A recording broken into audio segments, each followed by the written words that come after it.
हाल में संयुक्त राष्ट्र पर्यावरण कार्यक्रम ने भोजन बर्बादी सूचकांक जारी किया। इसमें भोजन की बर्बादी के संबंध में जो आंकड़े पेश किए गए वे चिंताजनक हैं। रिपोर्ट के मुताबिक वर्ष 2019 में दुनिया भर में कुल 93 करोड़ 10 लाख टन खाना बर्बाद हुआ, जिसमें से 61% खाना घरों से, 26% रेस्तराओं से, 13% खुदरा क्षेत्र से बर्बाद हुआ। यानी वैश्विक खाद्य उत्पादन का करीबन 17% हिस्सा उपभोग के बजाय बर्बादी की भेंट चढ़ गया। हैरत की बात यह है कि वैश्विक स्तर पर एक व्यक्ति एक साल में 121 किलो भोजन बर्बाद करता है। भोजन की बर्बादी के मामले में भारत की स्थिति अन्य दक्षिण एशियाई देशों के मुकाबले थोड़ी ठीक है, लेकिन आपने यहाँ एक व्यक्ति साल भर में तकरीबन 50 किलो भोजन बर्बाद कर देता है, जबकि पड़ोसी देश अफ़गानिस्तान में एक व्यक्ति साल में औसतन 82, नेपाल और भूटान में 79, श्रीलंका में 76 और पाकिस्तान में 74, बांग्लादेश में 65 और मालदीव में 71 किलो भोजन बर्बाद करता है। दरअसल अन्न फेंकने की आदत पूरी दुनिया में एक अपसंस्कृति का रूप ले चुकी है।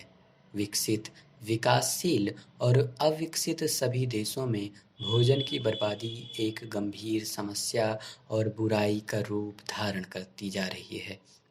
मगर इसी तरह अन्न की बर्बादी होती रही तो 2030 तक दुनिया में भुखमरी उन्मूलन के लिए संयुक्त राष्ट्र द्वारा लक्षित जीरो हंगर का लक्ष्य हासिल करना और भी मुश्किल हो जाएगा। संयुक्त राष्ट्र के मुताबिक दुनिया भर में 9 में से 1 व्यक्ति पर्याप्त मात्रा में भोजन और ज़रूरी पोषक तत्वों से वंचित रह जाता है। आंकड़े बताते हैं कि पूरी दुनिया में एड्स, मलेरिया और टीबी जैसी बीमारियों से जितने लोग नहीं मरते, उससे कहीं अधिक लोग भूख से मर जाते हैं।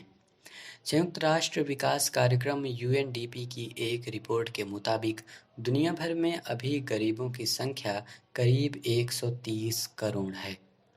विश्व बैंक की रिपोर्ट के मुताबिक दुनिया में सर्वाधिक गरीब भारत में हैं। दरअसल दिनों दिन बढ़ती आबादी, घटती कृषि पैदावार और अन्न की बर्बादी की वजह से दुनिया भर में भूख जनित समस्याएं तेजी से बढ़ रही हैं। कृषि मंत्रालय के आंकड़ों से पता चलता है कि भारत में करीबन 50,000 करोड़ रुपए का अन्न हर साल बर्बाद होता है। इतना अन्न बिहार जैसे राज्य की कुल आबादी को एक साल तक भोजन उपलब्ध करवा सकता है। दिलचस्प बात यह है कि हर साल इंग्लैंड में भोजन की जितनी खपत होती है उतना हम बर्बाद कर देते हैं।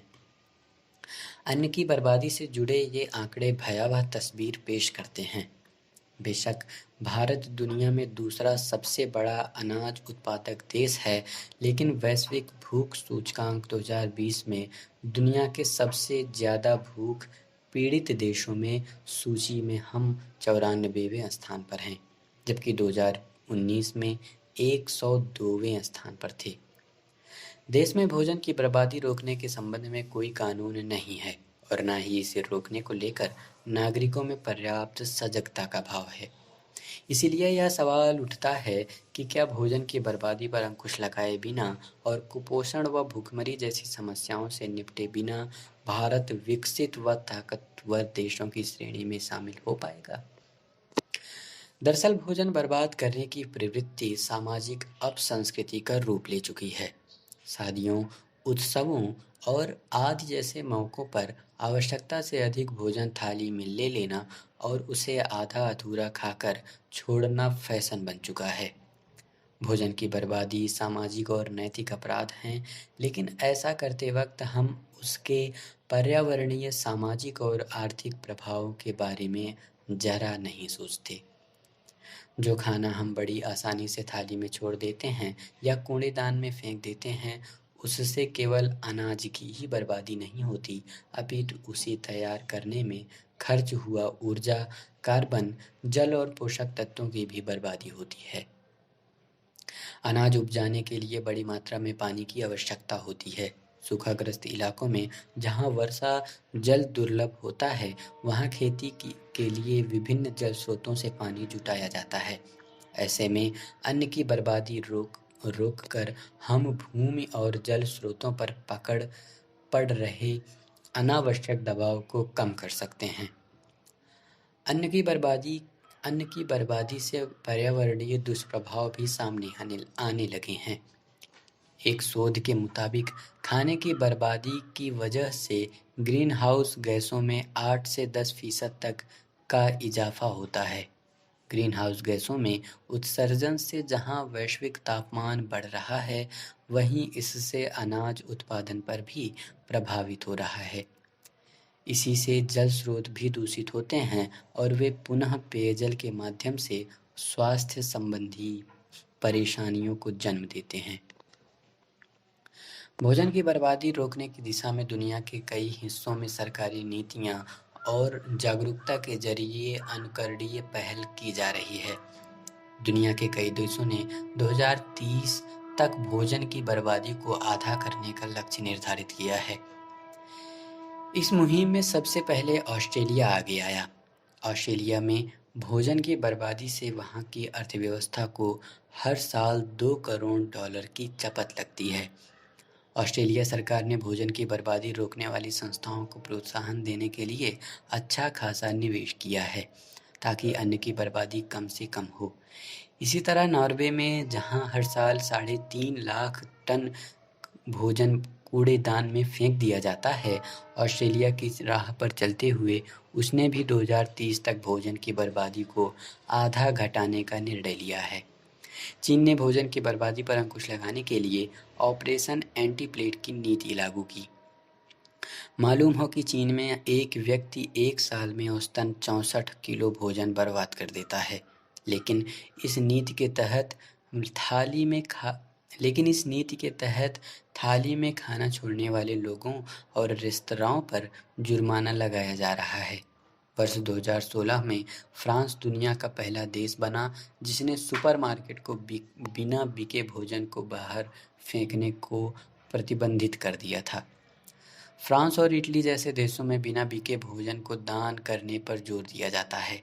इसी तरह कोपनहेगन, लंदन, स्टॉकहोम, ऑकलैंड और मिलान जैसे बड़े शहरों में अतिरिक्त भोजन पदार्थों का अलग से संकलन कर उन्हें ज़रूरतमंदों के बीच से वितरित किया जाता है। हाल में भी कई संस्थाओं ने आगे आकर रोटी बैंक की शुरुआत की है। यह बैंक शहरों में भोजन को ज़रूरतमंदों के बीच बांटने का काम करता है। भारतीय खाद्य सुरक्षा एवं मानक प्राधिकरण खाना बर्बाद करने वाले होटल, रेस्तराओं और शादी घरों पर 5 लाख रुपए तक जुर्माना लगाने पर विचार कर रही है। इस बीच Aligarh hotel and restaurant association की एक अनोखी पहल ने सबका ध्यान खींचा है। वहाँ के होटलों और रेस्तराओं में थोड़ा भी भोजन न छोड़ने वाले ग्राहक को बिल पर 5% की छूट दी जा रही है। वहीं तेलंगाना के एक होटल में थाली में जूठन छोड़ने वालों से 50 रुपये जुर्माना लगाने की शुरुआत की गई। भोजन की बर्बादी पर अंकुश लगाने के लिए किए जा रहे इस तरह के प्रयोग व प्रयास सराहनीय हैं। हालांकि नागरिकों में सामाजिक चेतना जागृत करके ही इस बुराई से मुक्ति पाई जा सकती है। भोजन की बर्बादी रोकना कोई कठिन कार्य नहीं है। हम अपने विचार को विस्तृत कर तथा आदतों में बदलाव लाकर इसे रोक सकते हैं।